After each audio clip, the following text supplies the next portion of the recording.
Good morning YouTube. Today I am following up on the snake crisis here on the island. For those that don't know, there's a massive snake problem in Ibiza. I caught up with Dean a couple of years ago and we shot some content where Dean was going out and catching the snakes around gardens in the north of the island up in Benaras, which you understand there's probably a lot of nature there. However, me and Dean had a quick chat today, a coffee, and we were discussing doing another video. He got a phone call from a woman near here in the Jesus, just beside Dove Villa, effectively in the distance, so very close to Ibiza Town, in a built-up area. We're going to go and check if the snake is big. Dean's going to take it out of the box because I'm not touching it, but I might hold it whenever he gets it out of the box. I see him down there now checking out the box, and then we'll get a quick chat with Dean, see what the situation is, if it's worse, if it's bad, if it's good. I don't know. So this one is a culebra de herradura, which is like the most common invasive snake. But if you look, how can we tell that it's not venomous? Well, first of all, the telltale indication is the eyes, because they're round. Yeah. That's a colubrid snake. Now, how do we know it's a colubrid snake? Because if you open up the mouth, it doesn't want to bite me anymore, but anyway, but if you look at their teeth, the teeth are very, very fine, a bit like small fish bones. Yeah. You can hardly see them. And they're kind of inverted. It's a bit like Velcro. So when they catch their prey, it makes the prey sort of trapped in the mouth and difficult to escape. So that's when they sort of draw in the head of the animal that they're eating. Now we're in a built-up area, which I did not expect to be coming here. You know, people, when they watched the last video, they were afraid to come to Ibiza, you know, because they were afraid of snakes. What's your kind of view on that? Well, it's silly because you know, snakes are everywhere in the world, except perhaps very cold countries in the north of Europe, obviously the Antarctica and places like that. You've got snakes, very similar snakes in England as well. Actually more dangerous than these. This is a colubrid snake, so I mean the worst is going to happen if it does bite me. I mean, today I just put a glove on to take it out of the box. It's a scratch. Yeah. If it bites me, it will scratch the skin, and then what do? Wash it with warm water and soap, maybe alcohol if you want to be, you know, out of abundance and caution, and that's it. And then if somebody's got like an allergic reaction to the skin or whatever, just you can pop by to the doctor and just say, look, I've just been bitten by. Well, what's the likelihood of them going to bite a tourist? It's not going to bite a tourist. I mean, they're terrified of humans. I mean, I'm used to handling snakes now because I've been doing it for, you know, quite a few years now, and just got used to it, you know. But otherwise you just leave them be. If you leave the snake alone, it's not going to bother with you, you know. Even in Australia, if you see a snake crawling along the floor, and they're pretty venomous, you just leave them alone. You stand still and let it go on its way. And the same with these. I mean, these are not interested in humans. Look at the size of the mouth. How is it going to swallow a person whole with that little mouth, you know? The only time that they will bite you is if they feel really threatened. If they're cornered in a place that they can't escape, they'll call back and they'll hiss. Yeah. And that hiss is like a warning. Oi, leave me alone, mate. I'm you know, I don't want to be bothered by you. And you just back off. Yeah.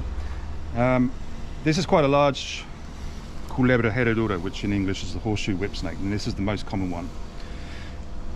So I reckon this one's probably about 1,20 m, crees? Más o menos? Sí. 1 metro. Un metro y medio. So she's trapped 1.5 meters before. This one I've the species of snake I've caught, and I've held it from here and it's touched the floor. Yeah. So literally taller than me. So about 183, 184, 190. Somebody caught recently, you know, and the bodies are thick. But like most animals, you just have to respect them. In this situation, okay, you're in a terrible ecological situation that these are eating up all the lizards, and this is why we have to catch them. The lack of natural predator, then us humans have to get involved. This problem was caused by humans, and it's up to us to try and fix it. So guys, you can see here we've got this quite a big snake. It's the biggest snake I've had. He is alive, but he is quite friendly. If you just pan down here, you can see the chickens. Do you believe, will there be a time if they eat all the lizards that would go for something like a chicken? Or obviously this guy's not as big. Well, the diet of the snakes is quite diverse. I think their priority, from what we're learning, is they go for the lizards first of all, any small reptiles, and then they'll go for birds, rats, mice, vermin, which in some ways is a good thing, you know, for the ecosystem, because if we've got a pest control here dealing with the things that humans don't particularly like to deal with, and that's great. But unfortunately, they're eating up all the lizards, and the lizards are so important for the ecosystem that we have to protect them, because the snake doesn't have a natural predator. The interesting thing as well is, if you look at Ibiza, it's covered in pine trees.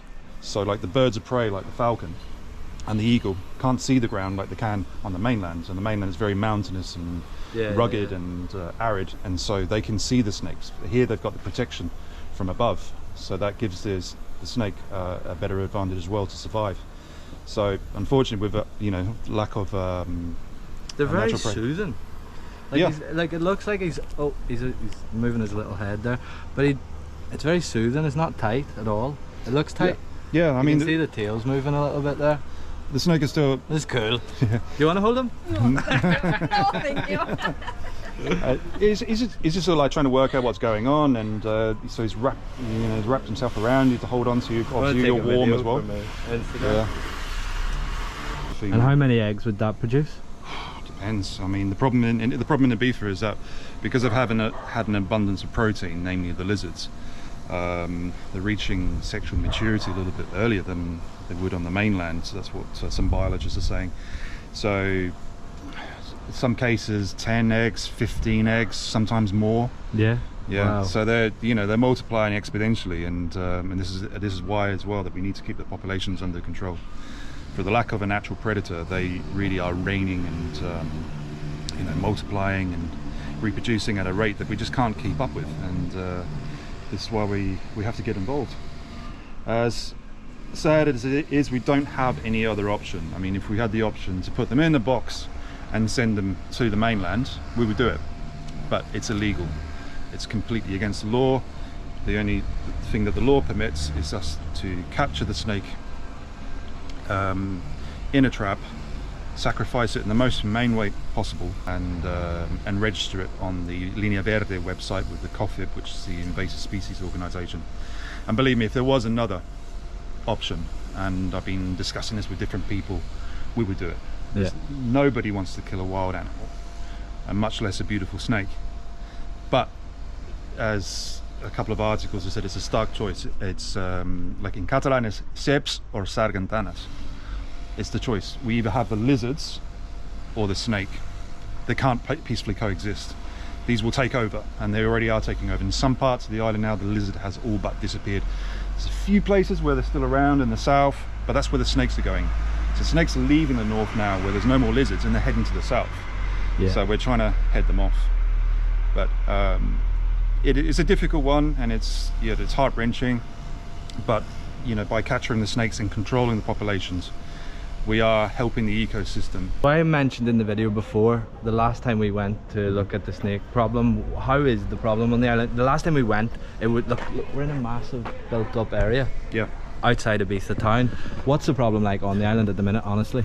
Well, so the problem started in the north of the island. It's now sort of moving south, and the reason is because the snakes are not getting the food that they need, namely the lizards. So because we're all gone, it started moving further south to the island, and still there's some populations of lizards around here, and they're heading down towards Ecological, the very corner of the island. Whereas now in the north, you probably won't see any snakes, and I've got about 6 or 7 traps in different parts of the north of the island. We're not capturing any, but now we're getting more calls from the south and close to San Antonio as well. So it's a problem that's going to carry on. We're not going to completely eradicate it, but we can keep it under control. Yeah, and what is the government doing about it? The government are investing a lot of money into it. I mean, there is an organisation called COFIB, which is the Govern Balear, and they've put thousands of traps out, and they're also going around to the little islets around the island where the snakes are arriving. So they're doing a lot. I mean, it's not like they sit back and doing nothing. They are doing a lot, but they're very limited under the law what they can do and can't do. Obviously, it's an invasive species. It doesn't belong here, so they need to eradicate it, and that is the law. But given the fact that there's living populations, other animals to consider, they have to do things very carefully. So the traps that we have with a live mouse inside, and they also now have traps that don't need mice, so there's mouseless traps, which are also very good. But we've got to keep an eye on this because they also can trap the lizards as well. There's a lot of discussions going on with biologists and different members of the government, looking at different ways to, you know, to keep this problem under control.